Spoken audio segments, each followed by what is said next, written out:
And we're back. Right on time for once, isn't that nice? Okay. Well, Impact just ended, and now we're hearing that TNA is suddenly not dead because there was some kind of 11th hour rescue.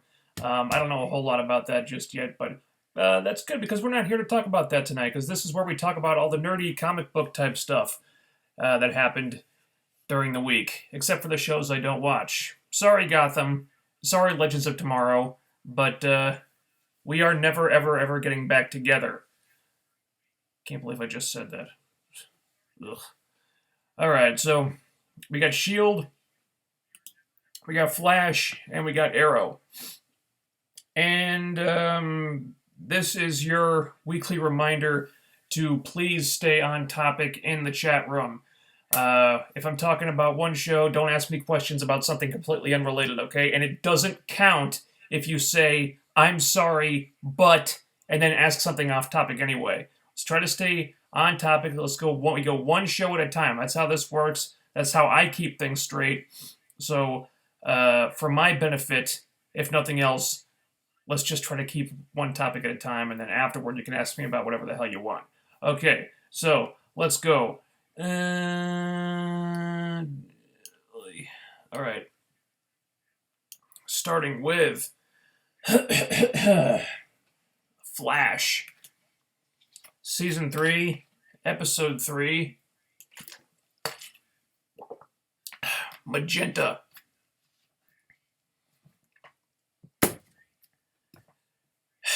Barry and Iris's first date gets interrupted, and I really couldn't care less, because of the arrival of Harry and Jesse from Earth 2. Jesse, who is now a speedster.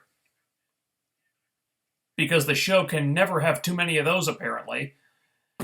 From out of nowhere, Wally is desperate to the point of insanity to get powers of his own. A new metahuman telekinetic with a split personality lashes out at her abusive foster father, and Barry needs Jesse's help to stop her. And Caitlin is still keeping her powers a secret for reasons that continue to elude me. And I suspect the writers as well. Because they've never done a story like that before. Oh wait, they did last season. Oh, good. Anyway. Episodes like this one make me wonder if these writers are running out of ideas.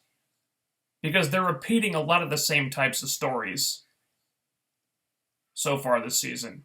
Barry meets another speedster. Again. Barry fights a metahuman with a split personality. Again.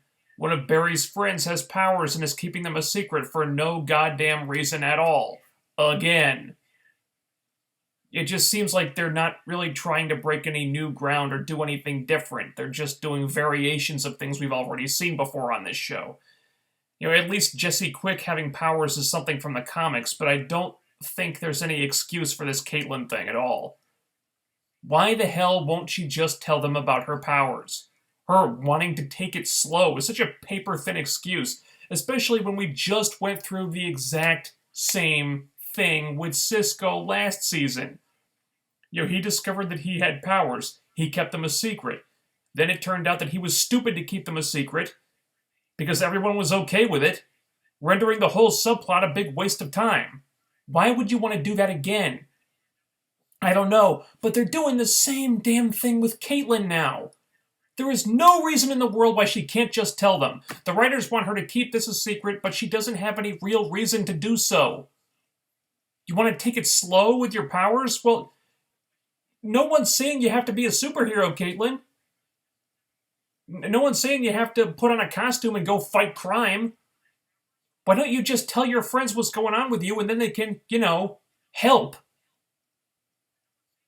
Good grief. The character development and motivations on this show are so haphazard it's downright baffling at times. As case in point, all of a sudden, Wally wants superpowers. He wants them really, really badly. Okay, question. Where the fuck did this come from? One minute, Wally's never even broached the subject of him possibly joining the metahuman clique, and the next he's jumping in front of cars just to see if the rest of the world will slow down around him. I I feel like we missed a few steps here. Okay, yes, Wally did show that he wants to help people last season, but him wanting powers went from not being a thing at all to suddenly being cranked up to 11. And when he's talking to Joe, they act like this has been an issue with him for a while. Like, I know you want this more than anything, Wally. Really, Joe? Because I didn't know that. You know why? Because the show never fucking told me. Now, it's possible that this is just one of the differences in the timeline that Barry created when he went time traveling, but it's still a really sloppy and careless way to introduce this angle, because they're acting like this has been a thing for a long time, but we're just being introduced to it now, so it feels like it comes out of nowhere. Alright, speaking of sloppy and careless, I am astonished, genuinely astonished, that Barry has lasted this long as a superhero. Because he sucks at it. Alright, there's this scene where he's confronting Magenta, and Magenta distracts him by lifting a cop car into the air and dropping it. So he has to save the cops in the car instead of chasing after her and subduing her. Okay? It takes Barry maybe 10 seconds at most to save these cops. Magenta didn't even have enough time to run around a building or duck into an alley or whatever. I don't know how far she could have possibly gotten in like 10 fucking seconds, but for some reason, Barry just decides to let her leave and not chase after her, even though she just tried to murder someone. What the fuck? Unless Magenta could fly, or was another speedster, or had some teleportation power that she just never felt like using after that, how far could she have possibly gotten that the fastest man alive didn't even think she was worth trying to catch?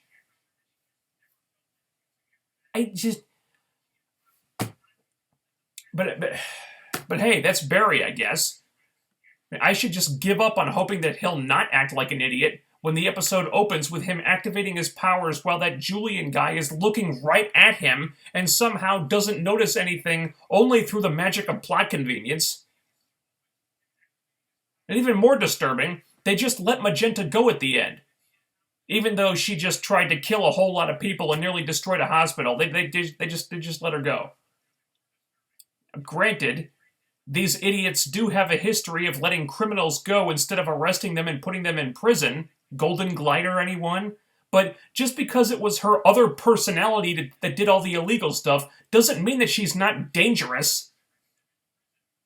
Literally, all they do to ensure that this never becomes a problem again is say, oh, if the Magenta personality comes back, fight her. Really? That's it?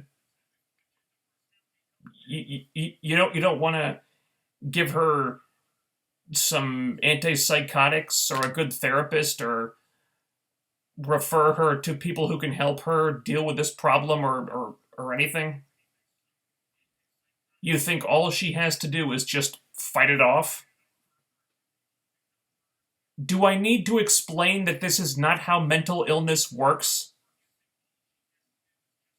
This girl needs a lot of help to ensure that she doesn't become a danger to herself or others, and they just write it off with a hand wave like, oh, you could just fight off the other personality, it's cool.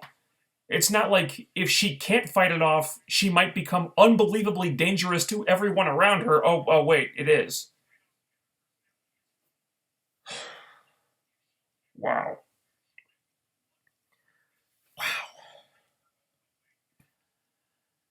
Now, usually, not always, but usually, this show's secret weapons are Joe and Harry. One, because they're probably the best actors in the cast, and two, because they seem to be the only characters that tend to habitually act like they've actually got something between their ears that can process basic logic and human thought. And that was the case this week, too. One of the few redeeming qualities about this episode was the Harry subplot with Jesse. Jesse has powers now, and Harry is worried that watching Barry play at being a superhero has put ideas in her head, and he's being a typical protective dad about it. It's a simple, logical problem to have, and it's resolved in a logical way. Caitlin gives Harry a reality check. He sees that his daughter can actually be a superhero, whether he likes it or not, and he ultimately accepts it because he sees that she can do real good with this. Then Jesse goes to help Barry stop Magenta from turning a hospital full of people into a giant garbage heap. She acquits herself very well. She doesn't do anything stupid. And on this show, I think that's worth pointing out whenever it happens. And maybe that was contagious or something, because I would be remiss if I didn't mention how Barry dealt with Magenta, ultimately. This may have been a first for this show. For once, Barry talking to a metahuman instead of just using his speed to take them down instantly was the right thing to do. Now, sure, he could have just speeded into her and knocked her out in a split second, but then she would have dropped the tanker on the hospital. He needed her to put it down of her own accord, like just drop it like gently. And to get her to do that, he had to convince her to do it. So in this case, just in this case, talking her down was really the only thing he could do. It doesn't mean that he wasn't an idiot all the other countless times he's done this, and it blew up in his face, but hey, I guess at least I guess even a blind pig finds a truffle once in a while. So the Harry Jesse subplot works well, and the climax is actually pretty effective for a change. It's not what they usually do, where they manufacture some easily avoidable situation where they can just have a fight scene in the third act or something. This was actually decently set up. So there was no subtlety at all. Frankie's dad is an abusive asshole, so her other personality wants him dead, but at least her actions made sense. She didn't have to try to destroy a bridge for no reason whatsoever, or have to be tricked into doing the one thing that she wants to do more than anything. Don't get me started on that. Her motivations were clear, and she followed them to a logical conclusion, and it's not often enough that I get to say that about this show. So I liked those parts of this episode. Unfortunately, everything else was business as usual for The Flash, and in case you haven't been paying attention, that's not a good thing. Inconsistencies, plot holes, characters behaving in ways that make no sense at all. This is going to be a long season, isn't it?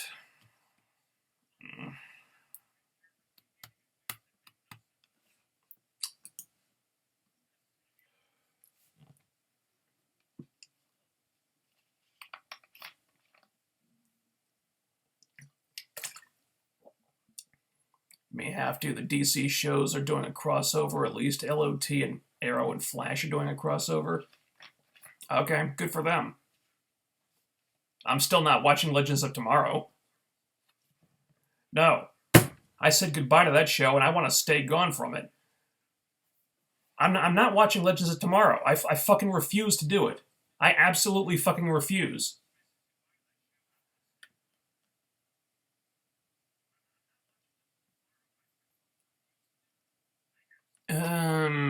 Flash sent out images of Mark Hamill playing the Joker. I think you mean the Trickster, right?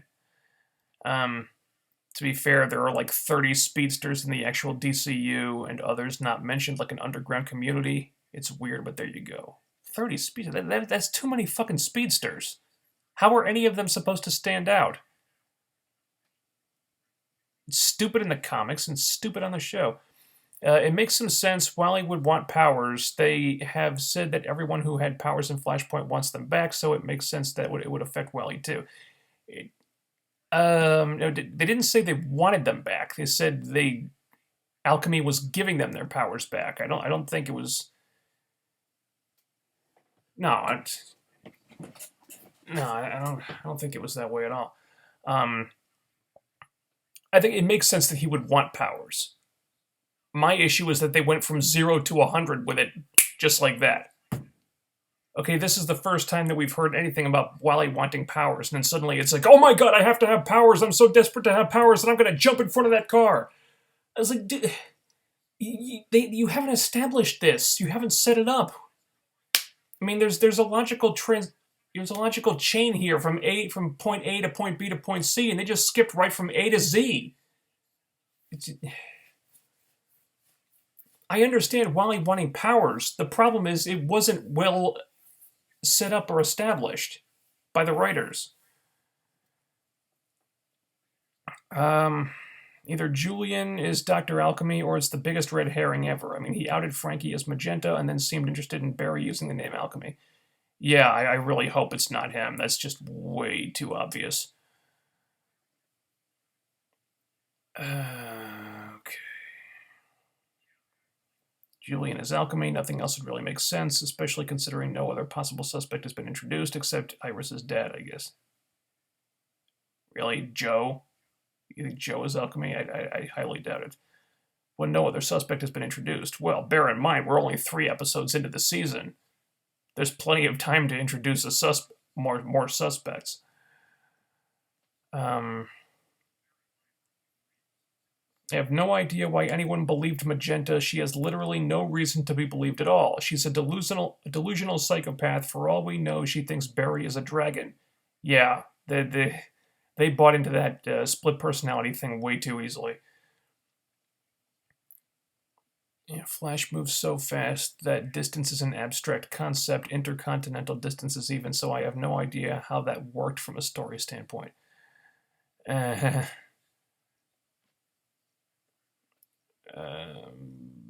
find it ironic that the guy who plays Harrison Wells spent most of his life playing the kind widower dad in Hallmark Christmas movies. I'll take your word for it. I don't watch Hallmark movies. Okay. All right. Moving on to Arrow. Arrow Season 5, Episode 3, A Matter of Trust. Oliver is having problems with his team. Again. He tells Wild Dog not to do a thing, so Wild Dog does the thing, which results in Cody Rhodes getting superpowers. So now Oliver and his team have to learn to trust each other again in order to stop Super Cody. Meanwhile, Thea goes to a muckraking journalist who's been bad-mouthing Oliver's administration, gives her insider information that could make Oliver's administration look bad, then acts surprised when said muckraking journalist puts said insider information on the news. Kind of feel like Thea should have seen that coming. Also, Dick is in prison hallucinating about Deadshot. Something I've been noticing in the last few weeks.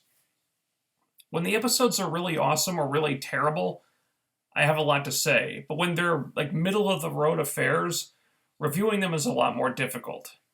That's kind of how I feel about this one. It's not a horrendous episode. It's not a great episode. It's just kind of standard. I guess that's not a bad thing, but it feels like Arrow is still trying to find itself this season.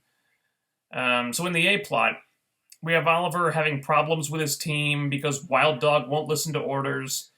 And if that sounds familiar, it should, because that's what last week's episode was about, among other things. I mean, yeah, it's a little different here, but we're still running into that issue of the writers repeating a lot of the same beats. It's not done badly. I'm just wondering why we had to do the same thing with Wild Dog 2 weeks in a row, basically. But even though we're on familiar ground here, I thought the execution was all right, though I did want to strangle Wild Dog once or twice. Oliver says he doesn't want his team in the field until he knows he can trust them, so Wild Dog goes into the field to get Oliver to trust him, and somehow manages to make things worse. Not shockingly. Now, I like that Wild Dog has some like character flaws to work on, but I do expect him to overcome that stubbornness, so it's not a huge issue every single week. But once him and Oliver get on the same page, the new team on the mission together is actually pretty cool. It's different. I still miss the old team, but it seems like there's potential there. They still need better costumes though, because the hockey mask looks low rent. Unless you're playing Jason Voorhees, dude, get a better mask. I thought Cody Rhodes did fine. They didn't give him a ton of lines or anything, but he did pretty well with the action stuff. I didn't have any complaints. Although if I could come up with one complaint, I'm surprised that TNA never even fucking mentioned that he was going to be appearing on Arrow this week. Seems like the kind of thing you'd want to talk about. Hey, one of our newest star is appearing on a popular TV show. Just, yeah, it's taped in advance, but you knew when the fucking episode of Arrow would be airing. Did you really not think to do anything with that? Okay, whatever. By the way, Cody playing a criminal selling a drug called Stardust was it's a funny little in-joke there. I bet they had a good laugh about that one. There was a pretty stupid moment at the end with him, though. It wasn't because of anything Cody did. It was a writing mistake. The whole reason Oliver is pissed at Wild Dog screwing up is because it supposedly got Cody's character killed when the DA was building a case against him that could lead them to his drug supplier, which they needed him alive for. Him being dead fucks all that up. But then at the end, Oliver's got this guy helpless, the building is blowing up, and instead of dragging him out so the DA can get that stuff he needs from him, Oliver just leaves him there to die. Didn't they need him alive? What happened to that? Okay, first you're pissed off that he's dead, and then you leave him to die when you could have easily saved him. That was confusing. Were they just afraid that Oliver dragging this guy behind him would have screwed up the shot of Oliver power walking in slow motion towards the camera as the place exploded behind him? I don't know. The Thea subplot kind of speaks for itself, I think. Thea was a bit of an idiot this week, and I'm not sure why. What in the world did she think was going to happen when she told this bitchy journalist how Quentin got the deputy mayor job? Did she think this lady wasn't going to use that as ammunition against her? I mean, she does know what journalists do for a living, right? Okay, sure, this lady seems pretty shady, revealing info that Thea gave her unassumingly, and I'm guessing off the record, but still, you didn't have to be a genius to know what was going to happen here. I mean, it just felt weirdly out of character because Thea is usually smarter than this. Like, what the hell did she think was going to happen, So we've also got Felicity and Dig both feeling racked with guilt about directing the nuke to Haven Rock and killing Andy, respectively. And I'm glad that's not being glossed over, but I do kind of wish somebody would just grab them and explain to them that they really didn't have a choice in either situation. Felicity's guilt is nicely handled. I'm glad they didn't drag out her being afraid to tell Ragman that she did what she did for like half a season or something. But it is weird to see her being her normal, lighthearted, jokey self one minute and feeling tearfully guilt-ridden about her role in the deaths of tens of thousands of people the next. Dig's guilt was stranger. He winds up in his cell with Deadshot, and I had this whole rant I was going to go on about how it makes no fucking sense that he's alive, and there's no way he could have survived that explosion, and they said on the news last season that they recovered his body and he was confirmed dead and blah blah blah. Then it turns out he's like a hallucination or something. Okay, that makes more sense. Cool to see Floyd Loughton again, if only for 1 week. I was pissed when they killed him last season, so this was nice.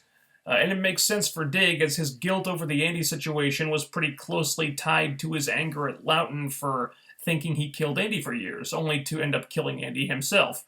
Now, obviously, Dig would have some conflicted feelings about everything involved in that situation. It is a little weird that Dig would just start hallucinating from out of nowhere, but hey, if Oliver can do it, I guess he can too.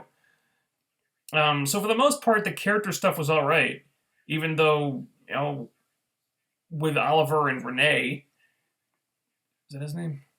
They were like repeating themselves a little bit. I think they could have introduced that journalist and the DA, who I really hope is not Prometheus, because that would be way too obvious, without making Thea look like such a dumbass. But hey, Barry Allen does stupider things than that almost every week, so I guess we can forgive Thea this one time. So a decent episode here, and nothing that knocked my socks off or anything, but nothing incredibly facepalm worthy either.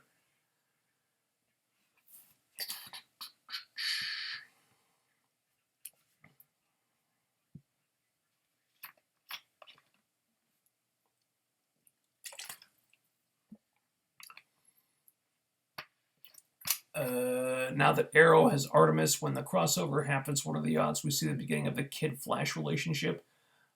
Since they're on different shows, probably minimal. Love that Cody's selling a drug called Stardust. I like the TMNT2 reference about vigilantes and hockey masks. Yeah, I noticed that too. Although, all things considered, I think they'd probably not want people to remember that movie because that movie was really not good.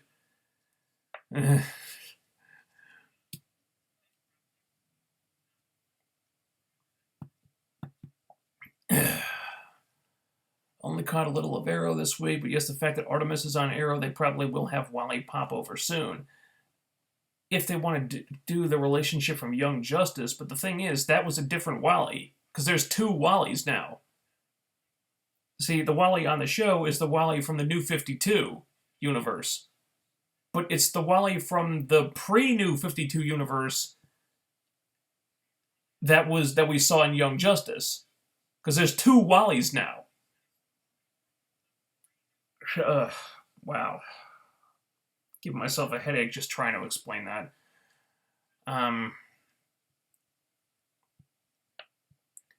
The dead... I lost my place. The Deadshot thing was strange. First I thought it was Flashpoint, then it looked like he served, and then he turns out to be hallucination. Yeah. I doubt the Deadshot is dead. In fact, I never thought he was. He died off screen in an episode that explained his backstory, so sorry, not dead. Well, according to... I'm pretty sure he is dead, because that's kind of the situation with the movies, because like the Warner Brothers feels like if the characters are showing up in the movies, then they can't be on the show. Now I guess they're making an exception for the Flash because he's the star of the show, but all these other characters like Amanda Waller and Deadshot, no, I'm pretty sure they're dead. I don't see how Floyd Lawton could have possibly survived. He was on he was on the roof of that building when the building blew up. How could he possibly have lived through that? Plus, they said on the I guess I'd have to watch it to be sure, but I'm like 99% certain that in that episode, the news broadcast said that they found his body and he was confirmed dead. So, is he alive? I really doubt it, guys. I don't think they'd let the showrunners bring him back in the first place.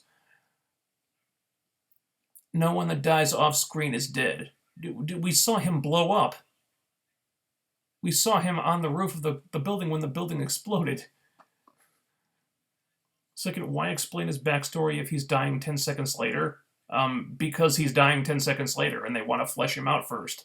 And they want to explain the character and give closure to it. That's why. He's probably going to be back this season to join Team Arrow. Anything's possible, I suppose.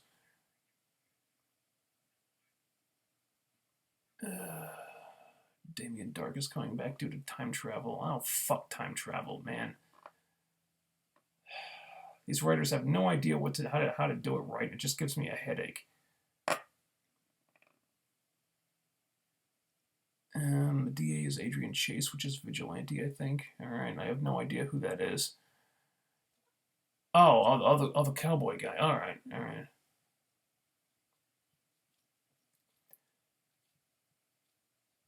Okay.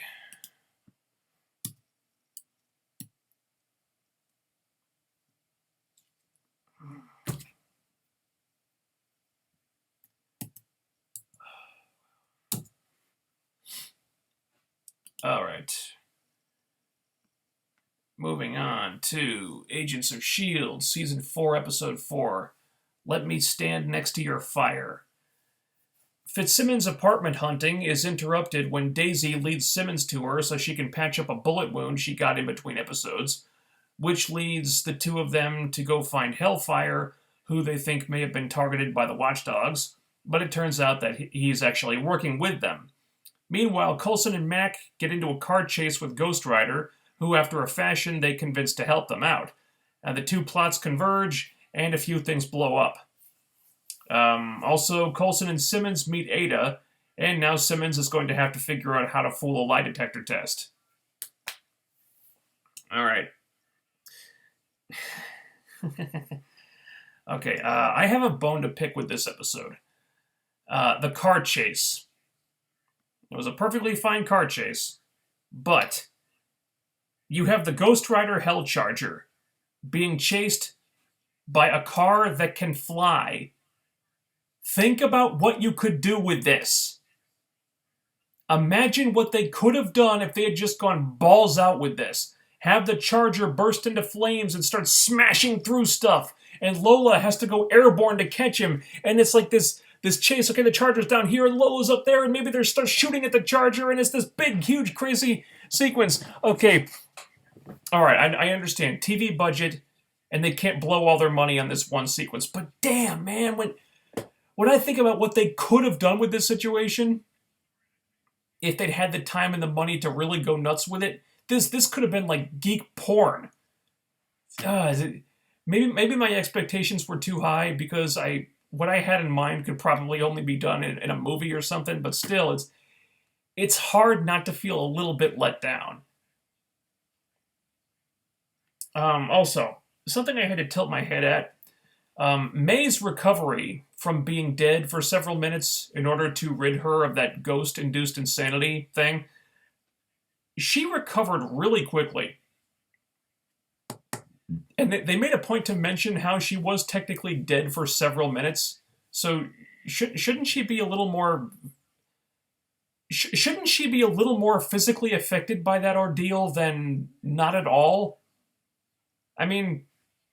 Yeah, they did this big storyline in season 2 about how Fitz had gone without oxygen for a dangerous amount of time when he drowned, and now he had brain damage that he had to learn to work around. And this is more or less the same thing, so shouldn't May be at least a little bit fucked up now?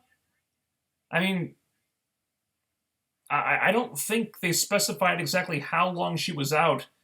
And maybe it's different somehow because Fitz drowned while May's death was chemically induced, but still, it felt weird that May looked like she was back to normal almost immediately. That felt like a bit of a cheat. But then we got the rest of this episode, which I could put forth as a nice example of one of the reasons why I enjoy this show more than the other ones I talk about every week. Look at Fitzsimmons. Okay? Simmons finds out about Ada.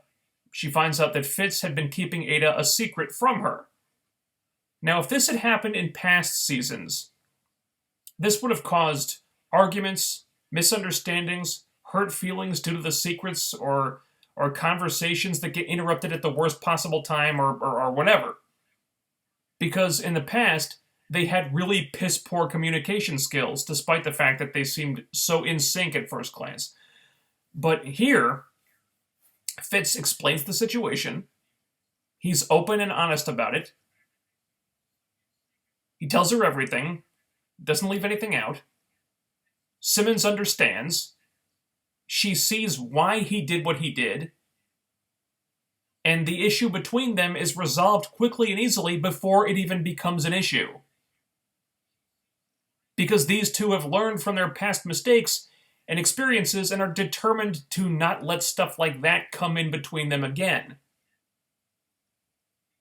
Alright, now compare this to Barry Allen, who constantly makes the same mistakes over and over again, who never grows as a character, who never learns anything, and also Oliver to a lesser extent.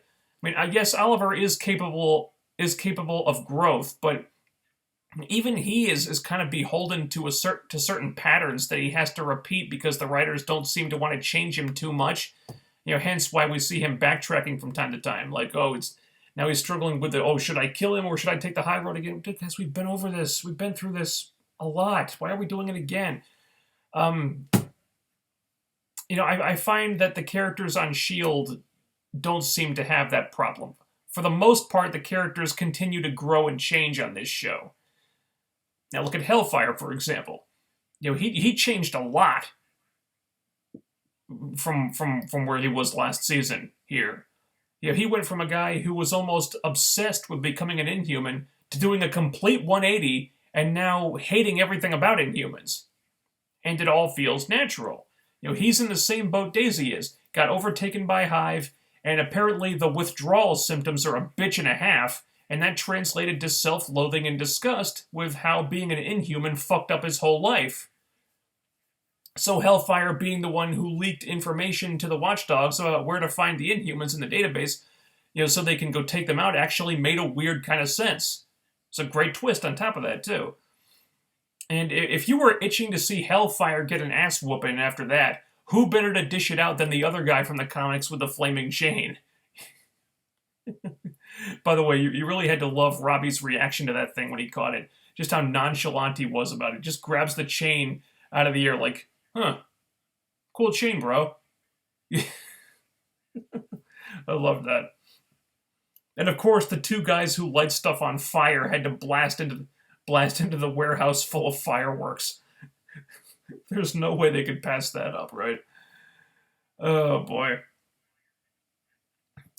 It's a little hard to get a scope of the big picture right now because they're building to something with the Watchdogs and with these ghost things, but I'm not sure what.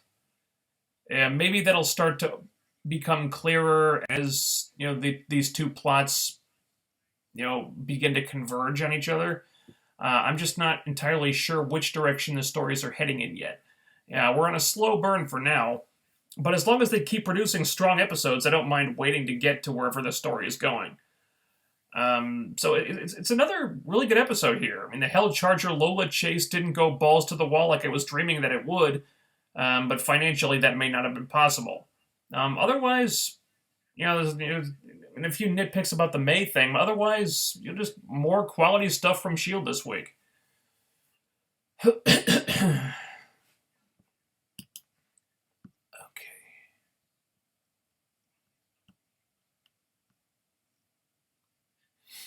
Do you think there's a chance of them making Ghost Rider look too strong the way you thought Marvel did with Luke Cage? I don't think so. The problem with Luke Cage is that his powers make him like almost impossible to hurt. He has unbreakable skin, unless you have those alien bullets or whatever. But by his nature, I think he's a really hard character to make interesting because he's so hard to hurt him. And Ghost Rider is stronger than other characters, yeah, but he's not indestructible.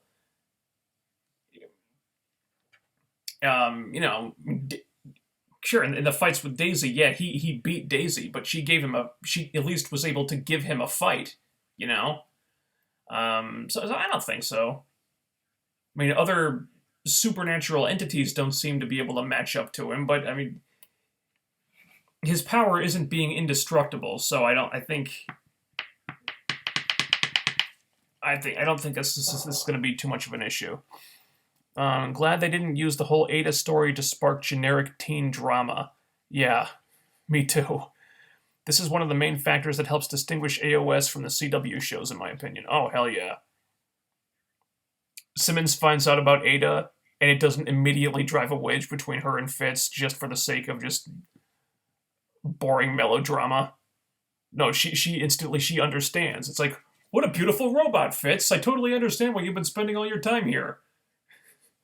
It's so refreshing. She's not jealous or angry or anything. She just understands. And then the drama comes from her now having to keep this a secret too. Isn't that awesome?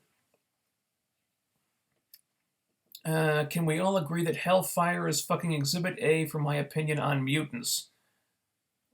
Well, first of all, he's an Inhuman, not a mutant. Granted, he's a dangerous mutant. Of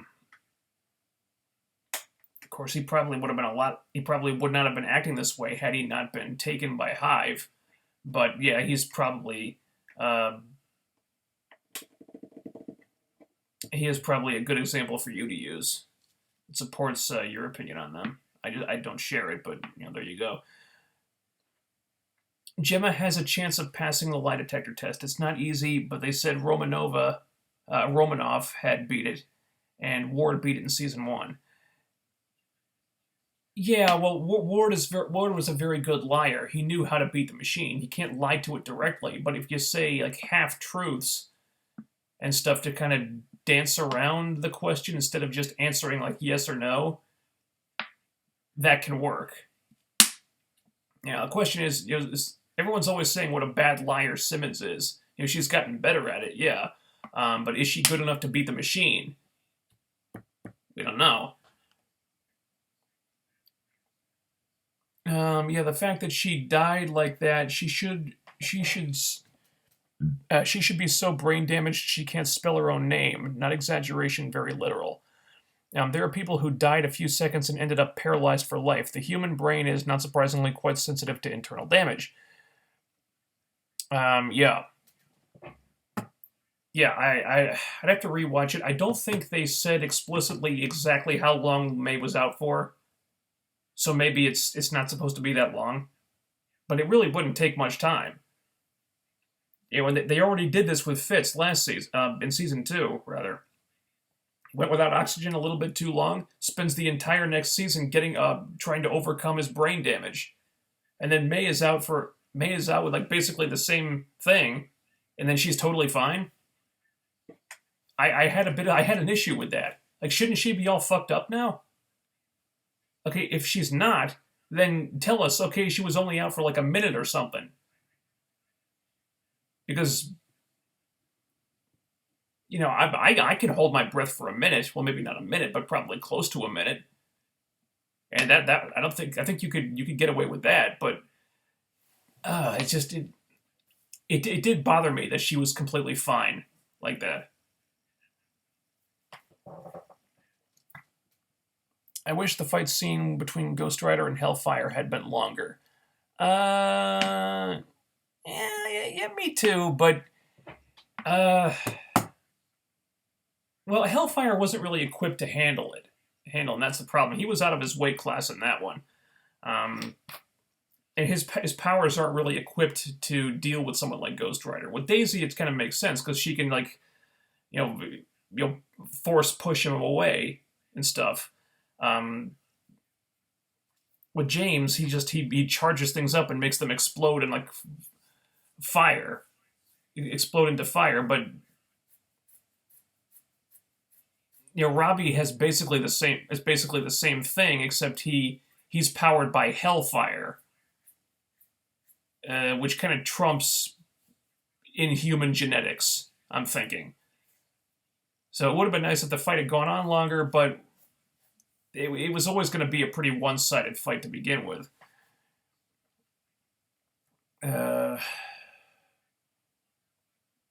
Still holding out hope that Ghost Rider is a mutant. He's not a mutant. They don't have the rights to use mutants. Fox owns those rights.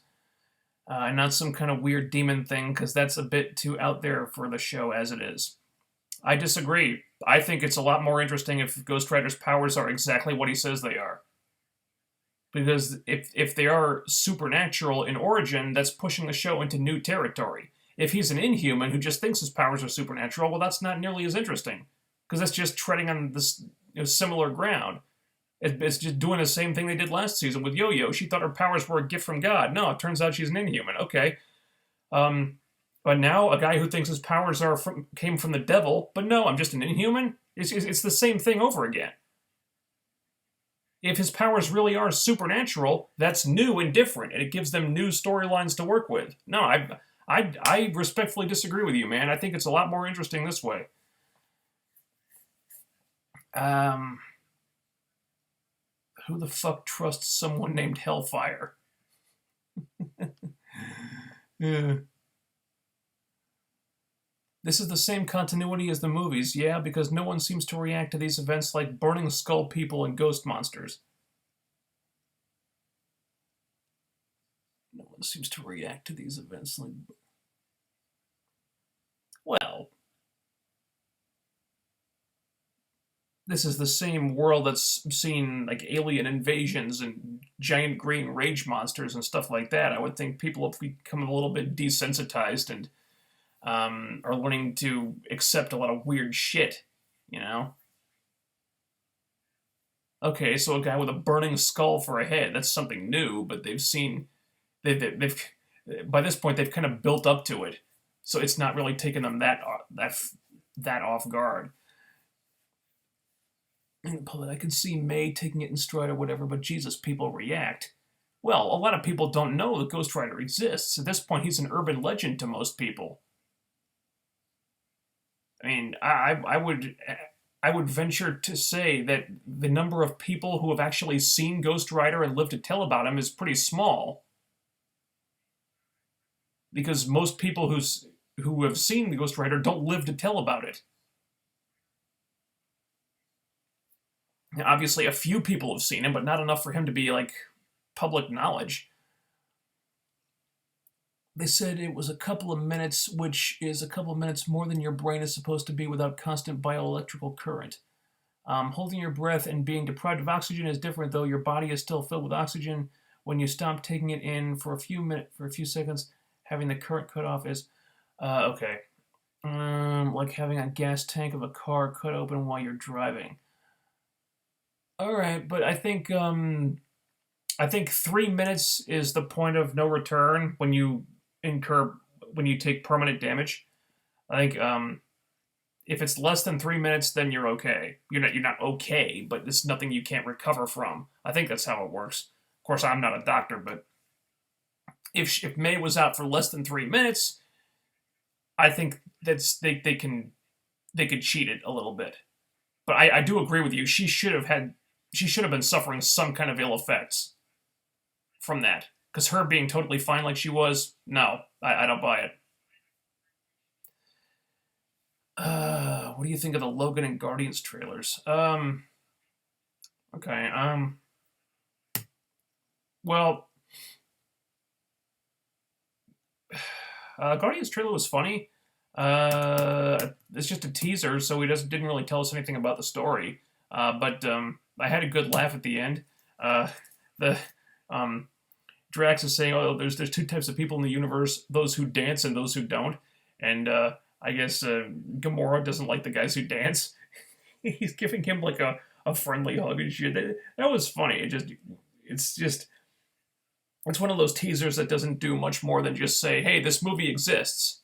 So we don't really know what's going to happen. But yeah, I got a chuckle out of that. The Logan trailer. Okay, I saw it a few hours ago. I guess they're doing the old man Logan story, which is I have a few questions. How is Xavier still alive if Logan is an old man now? Two, they said in the previous movies that Wolverine doesn't really age, but now he's supposed to be an old man. He looks older here. Also, why does he have all those scars on his back? Because we've seen many times in the movies that he heals instantaneously without scars. So where did the scars come from? Also, is that girl he's protecting supposed to be X-23? Because that's kind of cool. Though it does mean she probably won't show up in the main continuity now. If this is supposed to be like happening in the future. It looked good. I have not been enamored with the Wolverine solo movies up to this point. Wolverine Origins was terrible. And The Wolverine I thought was pretty good, but fell short of being remarkable. This, I like what I saw from it, from the trailer. I'm encouraged. Let's see more.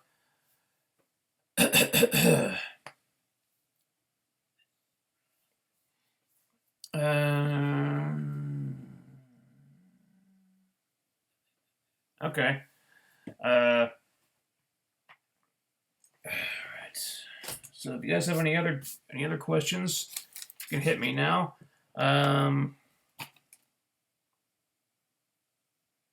any of you seen this? Final Fantasy Kingsglaive? Got this the other day, haven't seen it yet. I saw the trailer. Animation looked really good, so you can't really see it, but sorry. This is the Final Fantasy 15 like prequel movie thing. Kingsglaive. Trailers look cool. It's a good voice cast. So I bought it. Haven't had a chance to see it yet, but I'm hoping it's good. Uh,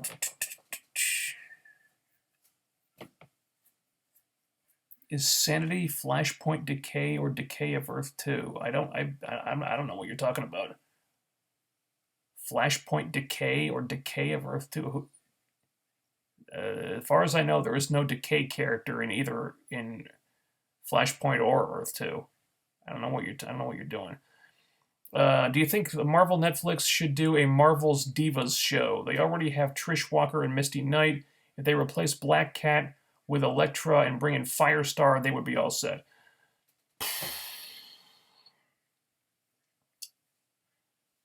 I don't think so.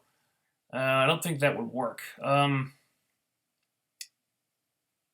First of all, I want to see Black Cat in a Spider-Man movie, not in a Netflix show. And also, Firestar would make no sense. Otherwise, she's a little too. I think the Netflix shows are kind of where we're seeing all the street level heroes, and Firestar is not really a street level hero. She's too special effecty, for lack of a better term. But that's the kind of thing that's the kind of character you want to do in like a movie.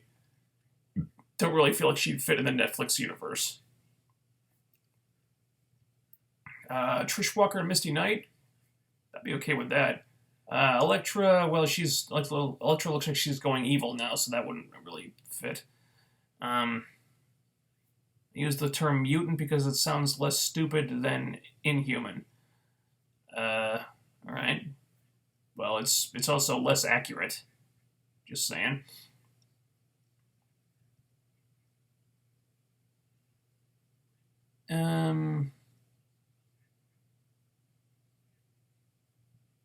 Sanity is NXT and looks like a Decay ripoff. Oh, okay. Well, guys, remember, I do not watch NXT. So if you're referencing things that happen on NXT, I don't know what you're talking about. Eric Young, Nikki Storm, Alexander Wolf, and Sawyer Fulton. Well, if they're doing something with Nikki Storm, good. Okay.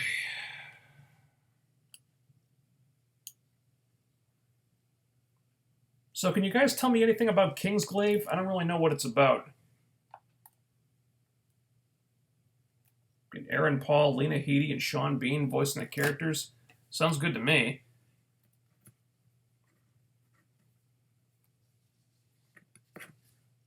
But I really like this style of like CG animation. I loved Advent Children. Loved the hell out of that, even though I wasn't entirely sure what was happening a lot of the time. So I'm gonna watch that at some point this week. It looks like that's about it. We got through this pretty quickly tonight. I think we'll wrap it up here rather than just drag this out anymore because I haven't eaten dinner yet, so I'd like to go do that. Thanks everybody for joining me. I think the Impact stream may have to be on Sunday again this week. I don't know. I might have to work on Saturday. I don't know about that yet because there's a conflict with other personal stuff I have to do. So I don't know. But I'm thinking I may have to do it on Sunday again. So once I know, there'll be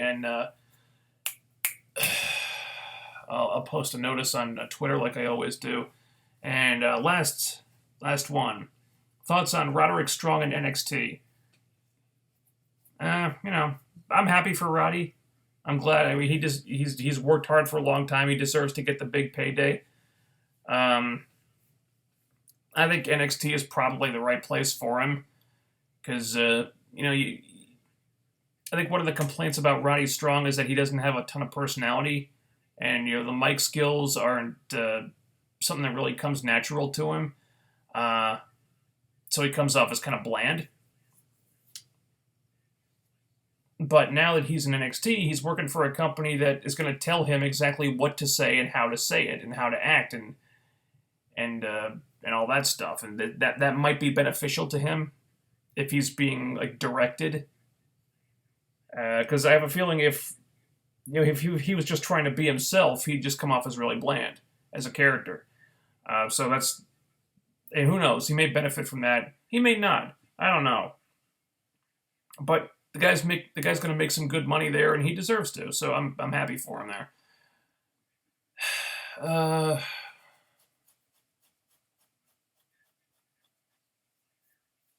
all right, and the Charlotte Sasha Banks Hell in a Cell match.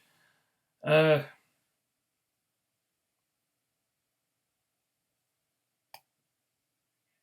I don't really have any. They keep hyping this Hell in a Cell matchup like it's all this incredibly barbaric structure. It's the most dangerous match in WWE history. It's a cage match. The cage is just a little bigger.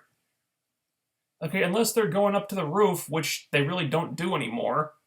It's just a fucking cage match. Now I'm glad the women are getting a shot like this. Um,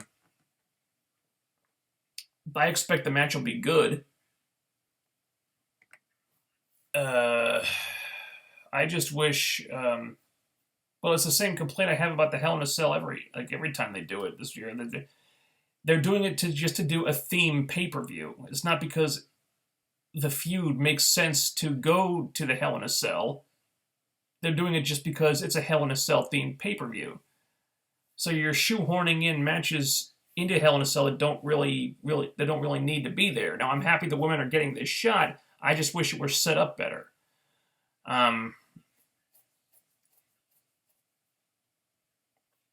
so yeah, that'll be it. I got a headache and I need to eat something. So we're gonna call it quits there. Impact stream probably on Sunday this weekend. So tune in for that. Thanks everybody for joining me, and I will see you in a few days. Talk to you later. Good night.